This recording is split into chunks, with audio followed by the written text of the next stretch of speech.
শ্রদ্ধা জানাতে প্রস্তুত সাভারের জাতীয় স্মৃতিসৌধ। ধোয়া মোছা, রং ও আলোকসজ্জা দিয়ে বর্ণিল রূপে সাজানো হয়েছে স্মৃতিসৌধ এলাকা। না হয়েছে 4 স্তরের নিরাপত্তা ব্যবস্থা।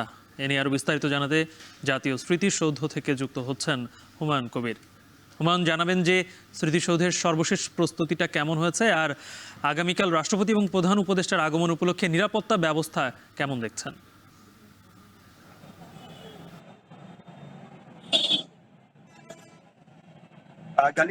রাজপথে জাতীয় স্মৃতিসৌধের শ্রদ্ধা জানাতে ফল নামতে লাগবে জনতার রাষ্ট্রপতি এবং প্রধান উপদেষ্টা মন্ডলের সদস্যদের শ্রদ্ধা জানানোর রয়েছে রাজধানী, এবং তারপরে কিছু সাধারণ মানুষ যারা রয়েছে তাদের শ্রদ্ধা জানানো করে দেওয়া হয়েছে শৃঙ্খলা বাহিনী। আমি যদি এখন একটু দেখাই যে এখনো কিন্তু সেনাবাহিনীর সদস্যরা এখানে রয়েছেন, তারা কিন্তু এখানে দায়িত্ব পালন করছেন, পাশাপাশি পুলিশ, র্যাব, সাদা পোশাকের সদস্য যারা রয়েছেন তারাও কিন্তু দায়িত্ব পালন করছেন।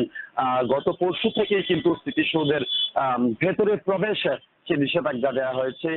মানে আগামীকাল প্রথম প্রহরে রাষ্ট্রপতি, প্রধান উপদেষ্টা এবং উপদেষ্টা মন্ডলীর সদস্যরা শ্রদ্ধা জানানোর পর কিন্তু স্মৃতিসৌধের যে প্রধান ফটক সেটি সাধারণ যারা মানুষ রয়েছেন, সাধারণ যারা শ্রদ্ধা জানাতে আসবেন লাখো জনতা, তাদের জন্য আসলে সেটি খুলে দেওয়া হবে। তো সেই লোকে কিন্তু সৌন্দর্য বর্ধনের কাজ করা হয়েছে। আপনারা দেখতে পাচ্ছেন প্রধান ফটকের সামনে কিন্তু বিভিন্ন মুক্তিযোদ্ধা এবং মুক্তিযুদ্ধের ইতিহাস সম্বলিত এখানে ফেস্টুন ব্যানার লাগানো হয়েছে। স্মৃতিসৌধ মানে গণপূর্ত বিভাগের পক্ষ থেকে ভেতরের অংশটা যদি একটু দেখাতে চাই, আমরা মূল ফটকের বাইরে অবস্থান করছি এই মুহূর্তে, কারণ এসএসএস কিন্তু গণপূর্ত অধিদপ্তর থেকে নিয়ন্ত্রণে নিয়ে নেওয়ার কারণে কিন্তু কালকে প্রথম প্রহরের আগে কেউ আসলে ভেতরে প্রবেশ করতে পারছে না। ভেতরের চিত্রটা একটু দেখানোর চেষ্টা করছি। ভেতরে আসলে একদম পরিপাটি সাজানো গোছানো কিন্তু স্মৃতিসৌধ প্রাঙ্গণটি এখানে রয়েছে, এবং নিরাপত্তার চাদরে ঢেকে দেওয়া হয়েছে। শতভাগ নিরাপত্তা কিন্তু নিশ্চিত করা হয়েছে, যেমনটি শুরুতে বলছিলাম, এবং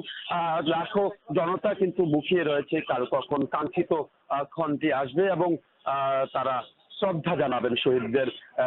এবং এই স্মৃতিসৌধে কিন্তু সকাল থেকেই কিন্তু ঢল নামবে লাখো জনতা। সেই লক্ষ্যে যেমন বলছিলাম যে নিরাপত্তার চাদর একেবারে ঢেকে দেওয়া হয়েছে, এবং ধুয়ে মুছে পরিষ্কার পরিচ্ছন্ন এবং পরিপাটি করা হয়েছে স্মৃতিসৌধের পুরা প্রাঙ্গণ, এবং আইন শৃঙ্খলা বাহিনী যারা রয়েছে তারা